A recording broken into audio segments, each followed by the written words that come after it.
नमस्कार। आज म तपाईँहरूलाई लाइफ इन्सुरेन्सको किस्ता कसरी आफैले अनलाइनको माध्यमबाट खल्ती अथवा कनेक्ट आइपिएस ई सेवा प्रयोग गरेर आफैले भुक्तानी गर्न सकिन्छ भनेर म यस भिडियो मार्फत देखाउन गइरहेको छु। फर्स्टमा तपाईँको आफ्नो वालेट ओपन गर्नु होला। मैले चाहिँ ई सेवा लगइन गरिसकेको छु। त्यसपछि यस सर्च बारमा क्लिक गर्नु होला।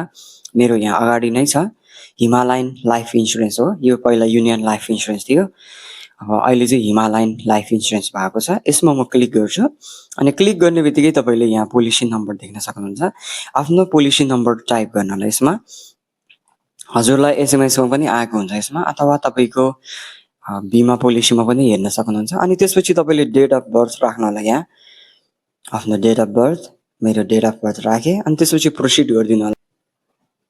प्रोसिड गर्ने बित्तिकै आफ्नो प्रिमियम यसरी देख्न सक्नुहुन्छ अनि फेरि प्रोसिड गरिदिनु होला अनि तपाईँले कन्फर्म गरिदिनु होला अनि पे बिया ई सेवा भन्नेमा मैले यसरी लगइन गरेँ।